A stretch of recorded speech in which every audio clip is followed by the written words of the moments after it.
আসসালামু আলাইকুম ওয়া রাহমাতুল্লাহি ওয়া বারাকাতুহু। আশা করি সকলে সুস্থ এবং ভালো আছেন। আমি এই দোয়াই করি আপনারা সকলে সুস্থ এবং ভালো থাকুন। তো এখন আমাদের পড়া হবে কলকলার বর্ণনা। কলকলার অক্ষর হচ্ছে 5টি: কফ, অ, বা, জিম, দাল। যখন এই অক্ষরগুলির উপর সুকুন বা যজম আসবে, যখন এই অক্ষরগুলির উপর এই চিহ্নটি সুকুন বা যজম আসবে, তখন এই অক্ষরগুলি পড়ার সময় আওয়াজ ফিরে আসবে। একেই কিন্তু কলকলা বলে। প্রকৃত অক্ষরে আওয়াজ ফিরে আসাকেই কলকলা বলা হয়। তো যখন এই অক্ষরগুলির উপরে সুকুন বা যজম হবে তখন কিন্তু আওয়াজ ফিরে আসবে। এর সমষ্টি হচ্ছে কুতুবু জাদ্দিন। এ বিষয় নিয়ে লাইভে ইনশাল্লাহ তাআলা বিস্তারিত আলোচনা করা হবে। এখন না হলে ভিডিওটি অনেক বড় হয়ে চলবে। তো এখন আমরা কলকলার অক্ষরের দিকে লক্ষ্য রাখব। আলিফ,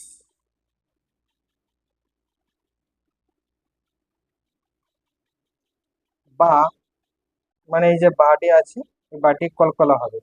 সুকুন বা যজম এসছে, আর এখানে জাবার।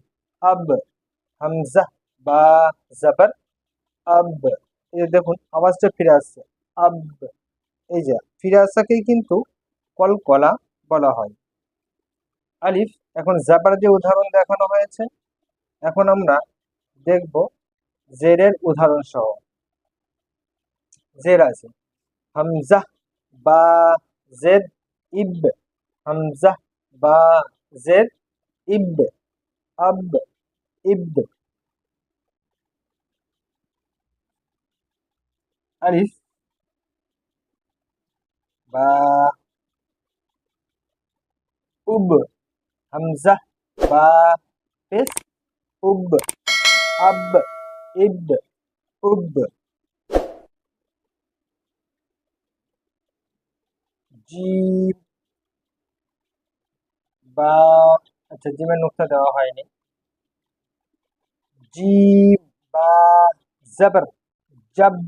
এখন শুধুমাত্র এই বায়ের উদাহরণটা হচ্ছে, হ্যাঁ, পরবর্তীতে ইনশাল্লাহ তাহলে আরো দেখানো হবে। জব, জিম, বা, জবর, জব, জব। আওয়াজ ফিরে আসাকে কিন্তু কলকলা বলে।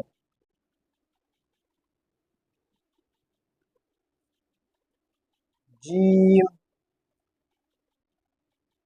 বা, জের, জিব। জিম, বা, জের, জিব।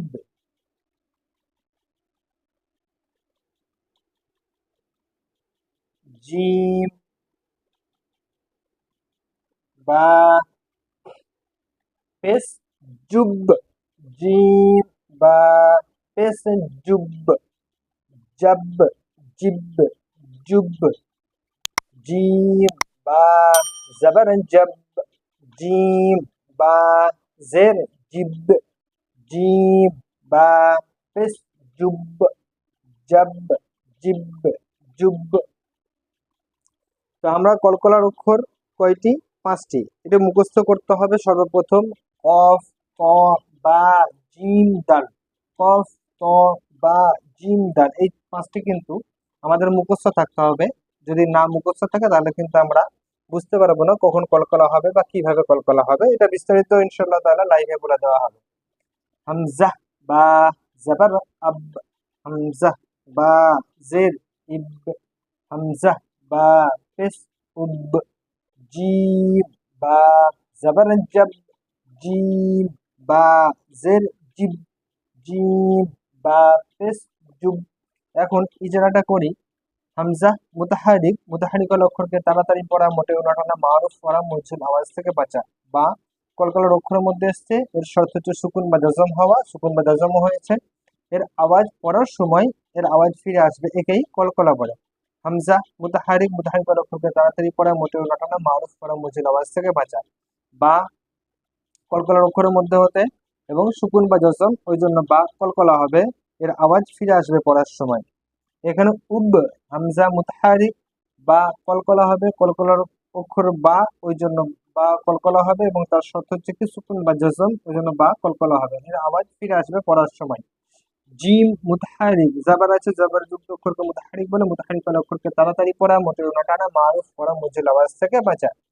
বা কলকলা হবে, সুকুন বা জজম এসছে, ওই জন্য বা কি হবে কলকলা। আর কলকলা আর অক্ষরকে যখন পড়বো তখন কিন্তু এর আওয়াজ ফিরে আসবে, একেই কলকলা বলে। জিম মুতাহারিক, মুতাহারিক ওয়ালা অক্ষরকে তাড়াতাড়ি পড়া, মোটেও না টানা, মারুফ পড়া, মুজিল আওয়াজ থেকে বাঁচা। বা কিন্তু কলকলা হবে, বা কলকলার অক্ষর এবং শর্ত হচ্ছে সুকুন বা জজম হওয়া, তাই এসে গেছে, ওই জন্য বা কলকলা হবে, এর আওয়াজ ফিরে আসবে, একেই কলকলা বলে। জিম মুতাহারিক, মুতাহারিক ওয়ালা অক্ষরকে তাড়াতাড়ি পড়া, মোটেও না টানা, মারুফ পড়া, মুজিল আওয়াজ থেকে বাঁচা। বা কলকলা, নিজের শর্ত হচ্ছে সুকুন বা জজম হওয়া, তো শর্ত এসে গেছে, ওই জন্য বা কি হবে পড়ার সময় এর আওয়াজটা ফিরে আসবে, তো একেই কলকলা বলা হয়। আজকে এই পর্যন্তই, আগামীতে ইনশাআল্লাহ তাআলা আরো নতুন কিছু নিয়ে আপনাদের সামনে হাজির হবো। ততক্ষণ সকলে সুস্থ থাকবেন, ভালো থাকবেন, দোয়া করবেন।